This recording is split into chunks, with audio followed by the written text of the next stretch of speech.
Olá, alunos do sexto ano, tudo bom? Espero que esteja todo mundo bem. Aqui é a professora Rara, professora de Filosofia do Colégio Santa Rita. Bom, espero que daqui a uns dias nós estejamos novamente juntos em sala de aula, né? Mas no momento um momento de estarmos em isolamento, né? Cuidando sobretudo da nossa saúde. Mas estou morrendo de saudade de vocês. Bom, gente, nós vamos continuar as aulas de filosofia. Essa é a segunda aula, na qual nós iremos fazer a resolução dos exercícios da página 34 e página 35. Então, por favor, peguem o livro de vocês para acompanhar a resolução das atividades, tá? Bom, primeira questão, relembrando os conceitos. A matemática ocupou um lugar central no pensamento do filósofo Pitágoras. Com base no conteúdo deste capítulo, cite exemplos da relação dos números com o universo. Aqui está a resolução da primeira questão. Podemos encontrar a relação dos números com o universo em algumas profissões, como a arquitetura, onde o número se encontra presente nas noções de proporção, ou seja, o arquiteto, no momento que ele está fazendo o desenho, acompanhando a construção, ele tem que ter uma noção do tamanho, do espaço, então ele utiliza do número na sua profissão. Então essa é a importância do número na arquitetura. E no espaço, por meio das relações de distância e de posicionamento dos planetas. Pitágoras, ele explica que tudo se reduz a números. Eles estão presentes na arquitetura, podem determinar a harmonia da música e até o movimento dos planetas. Professora, como assim a harmonia da música? Na página 33 do livro de vocês fala da relação do número e da música. Como assim, professora? Pitágoras, ele é um dos primeiros filósofos a estudar a música, certo? E entender a importância e a relação da música e do número. Como assim, professora? Ele percebeu que através do tamanho da corda, isso iria mediar e variar o som que ela emitia. Então, se esticar ou maior for a corda, vai emitir um som, e se ela for menor, ela vai emitir outro som, certo? Então, aí depende do uso do número, né? Do comprimento da corda. Bom, vamos para a segunda questão. A segunda questão. Faça a cruzadinha de acordo com o estudo realizado nesse assunto, né? Não leve em consideração os acentos das palavras. Palavras horizontais. Número 1. Nome pelo qual os filósofos pré-socráticos também ficaram conhecidos. Bom, gente, qual foi o nome que os filósofos pré-socráticos também ficaram conhecidos? Eles foram conhecidos como naturalistas, pois eles estudavam a natureza, eles acreditavam que a natureza era importante para encontrar os princípios mais gerais da origem do universo, ou seja, a essência da natureza para encontrar o princípio da vida e do mundo. Número 2. Matéria primordial de Anaxímenes. Qual era, gente? Qual é o nome? Ar, né? Lembrem que o ar, Anaxímenes acreditava que o ar dava vida a tudo, ou seja, o ar seria a origem de todas as coisas. 3. Segundo esse filósofo, o ar é o princípio de todas as coisas. Seria quem? Anaxímenes, né? Anaxímenes era quem acreditava que o ar era essencial para entender a vida e o mundo. 4. Matéria primordial para Tales de Mileto. Qual era, gente? Água, né? Ele acreditava que a água era a origem da vida e do mundo. Como assim, professora? Nós temos que lembrar que nós precisamos da água para sobreviver, a natureza precisa da água, os animais, né, precisam da água para sobreviver. A água está em 3 estados, sólido, líquido e gasoso, certo? O nosso cotidiano tem uma relação com a água está no nosso dia a dia, então ele acredita e ele observa, Tales olha e vê que a água está ao nosso redor, então ele acreditava que a água era essencial e estava relacionada à origem da vida e do mundo, certo? Vamos aí para o 5º. O princípio gerador de todas as coisas. Qual é, gente? É arqué, né? Arqué seria a palavra em grego que tem como significado princípio ou origem. Nós temos que lembrar sempre das duas palavrinhas gregas, que é arqué e physis. Physis seria natureza, certo? Vamos aí para o sexto. Segundo Pitágoras, esse ser está presente em tudo. Seria o número, né? Lembra? Nós falamos até na questão anterior. Sétimo. Narrativa transmitida oralmente de geração para geração, contando as ações dos deuses e dos heróis. Isso seria mito, né, gente? É importante voltarmos à aula que tivemos sobre mito. Não sei se vocês lembram, mas lembrem que mitos, eles geralmente são narrativas que não têm autoria definida, né? Ou seja, nós não sabemos quem contou aquela história. Ela é passada de geração em geração e que, embora elas tenham uma origem bastante antiga, mas elas permanecem vivas, né? Elas são vivas até hoje, ou seja, a mitologia ela está viva ainda e presente no nosso dia a dia. Vamos para o oitavo. Natureza em grego é physis, certo? Então anotem aí, physis. Nono, para ele a arqué era infinita e indeterminada. Quem é? Anaxímandro, né? Então anotem aí, Anaxímandro. Décimo, descobriu as relações matemáticas na música. Pitágoras, né? Pitágoras é quem vê a importância da música e do número, certo? E também as suas relações. 12. Considerado o primeiro filósofo. Quem foi conhecido como o primeiro filósofo? Tales de Mileto. Aí vocês colocam só Tales. E a 14. Os primeiros filósofos a utilizavam para explicar a natureza. Seria a razão. Lembra que existe a diferença entre razão e mito e a história do processo de mudar de mito para razão, sobre conhecimento. Os primeiros filósofos, eles rompem com o discurso de mitologia, né, de acreditar na origem da vida e do mundo através do mito e começam a utilizar a razão, ou seja, o conhecimento, a refletir sobre a vida e o mundo. Terceira questão. Leia a citação e em seguida responda qual é a crença que a afirmação de Pitágoras pressupõe.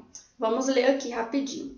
Disse que certa vez, ao passar por um cachorro que estava sendo espancado, cheio de pena, Pitágoras disse: "Para, não lhe batas mais, porque é a alma de um amigo que eu reconheci ao ouvir a sua voz." Gente, o que é que isso lembra? Isso lembra que temos que lembrar que Pitágoras e os pitagóricos, né, que eram seus discípulos, eles acreditavam que existia uma relação entre a filosofia e a religião. A crença, eles acreditavam na crença da reencarnação da alma em outro corpo. Poderia ser o corpo de um ser humano ou de um animal. Então é importante lembrarmos que para Pitágoras o corpo morria, mas a alma era imortal. Poxa, professor, ia ser sempre imortal? Não, o ser humano ele deveria purificar a alma para que acabasse o ciclo de reencarnação. Por isso que Pitágoras e seus discípulos faziam a relação entre filosofia e religião. Eles sempre estavam orando, né, fazendo suas penitências e relacionando a filosofia e a religião. Ou seja, eles faziam orações e também estudavam. Aí está a relação entre o conhecimento e a religião, certo? E a fé. Quarto, considerando que o termo arquitetura é formado pela junção das palavras gregas arqué, cujo significado foi estudado neste capítulo, e teklon, que significa construção, indique uma possível interpretação para o termo arquitetura. E aí eu coloquei para vocês a quarta questão. Essa junção seria a origem das construções ou construção principal, certo? Isso seria a arquitetura. E os arquitetos seriam a origem das construções, os primeiros construtores, certo? Vamos lá para a quinta. Segundo investigações científicas atuais, existe uma matéria, a matéria escura, que mesmo não sendo visível, é responsável pelo agrupamento dos planetas em galáxias. E existe uma energia, a energia escura, responsável por provocar a expansão do universo. Estima-se que a matéria e a energia escuras juntas representam 95% do universo. Qual relação pode ser estabelecida entre as pesquisas atuais sobre o universo e as ideias dos primeiros filósofos da Jônia? Quais seriam essas relações? Lembre que os primeiros filósofos estudavam a origem, a procura da origem da vida e do mundo, mudando aí da perspectiva de mito, certo? Que usava a existência da vida e do mundo através dos deuses. Bom, então eu coloquei para vocês aí, quinta questão. Os primeiros filósofos também acreditavam que existia uma matéria, uma natureza, responsável pela expansão ou a origem do mundo, como Tales, que acreditava na água como a origem de todas as coisas, ou seja, que tudo é feito dela. Então, observem que aí eles vão começar a estudar a origem da vida e do mundo, acreditando que existia uma matéria, existia uma natureza primordial para a existência de tudo isso, certo? Bom, vamos para a sexta questão. Os filósofos naturalistas buscaram entender e explicar a natureza utilizando a razão. Isso aí é um ponto principal dos filósofos naturalistas. Eles utilizavam a natureza através da razão e não do mito. Mas além do olhar racional, também é possível interpretar a natureza como emoção ou sensibilidade, como acontece na arte. Veja como o pintor holandês Vincent van Gogh utilizou as cores para retratar um momento da natureza em sua obra O Semeador, de 1888. Depois de observar com atenção a pintura, faça no seu caderno a versão da pintura de Van Gogh e capriche no desenho. Então, essa questão aqui, vocês vão fazer uma criação, vocês vão criar um desenho, né, uma pintura relacionada com a de Van Gogh, ou seja, vocês vão fazer um desenho da natureza, usando a emoção da natureza, a sensibilidade de vocês e da natureza. Professora, como assim? Eu coloquei aqui para vocês terem uma noção. Nessa questão, vocês devem fazer um desenho que mostre a natureza. Então, vocês podem desenhar uma árvore, o mar, o céu, as plantas, certo? Então, isso vai ficar a critério de vocês, ok? Bom, vamos para a sétima questão. Leia o argumento, o conjunto A, B e C, de afirmações ou proposições. E indique em qual caso elas constituem um argumento e em qual caso não. Justifique sua resposta. Indique também se você considera o raciocínio ou argumento, quando houver, consistente ou não, forte ou frágil, certo? Vamos para a A. Tudo o que existe tem uma physis, ou seja, uma natureza, certo? Os leões existem, logo os leões têm uma natureza. Isso tá certo ou não, gente? Isso é um argumento ou não? Bom, gente, aí contém um argumento, né? Observem, tudo que existe é ou tem uma natureza. Se os leões existem, então os leões têm uma natureza, certo? Então, observem que nesse caso aí tem um argumento. Então, letra A tem um argumento e ele é forte, certo? Ele usa do raciocínio, da razão. Letra B. A natureza tem princípios. Gosto de atividades naturais. O mar é muito bonito. Bom, observem que tem argumentos, né, mas eles não são organizados. A natureza ela tem princípios de fato. O mar, ele é bonito, isso é uma opinião, né? Gosto de atividades naturais. Então, observem aí que ele bagunça e não tem um único argumento. Então, nesse caso, não, né? Ele não convence a pessoa. A letra C. Então, essa seria, no caso, não tem, mas de caso seria frágil. A letra C. Muitos filósofos naturalistas eram da cidade de Mileto. Tales era da cidade de Mileto, então Tales era um filósofo naturalista. Lembrem que Tales ele vai ser chamado exatamente de Tales de Mileto, porque ele nasceu na cidade de Mileto. Então, observem aí.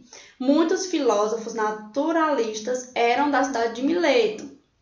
Tales era da cidade de Mileto. Isso é um argumento e uma afirmação, certo? Então, Tales era um filósofo naturalista. Bom, professora, Tales ele nasceu na cidade de Mileto. Ele é um filósofo naturalista, certo? E aí mostra um argumento e uma proposição. Então, ela está convincente, certo? Então, ela existe. Vamos agora para a parte de baixo, refletindo sobre a poesia visual. Aí eu coloquei aqui, ó, aqui separado. Bom, na primeira questão. O que o poeta fez para que os números da máquina de calcular se transformassem na palavra poesia? Observem que na primeira imagem, né, tem uma calculadora e tem os números 6, 1, 2, 3, 0 e 9. Na segunda, tem os números inversos e ela complementa o nome poesia. O nome dessa obra é Máquina, Poesia Visual, de 1980, certo? E aí tem o nome do autor abaixo. Professora, o poeta, o que ele fez para que os números virassem a palavra poesia? Aí eu coloquei aí na primeira questão. Os números são postos ao contrário, dá para a gente perceber que eles estão ao contrário, né?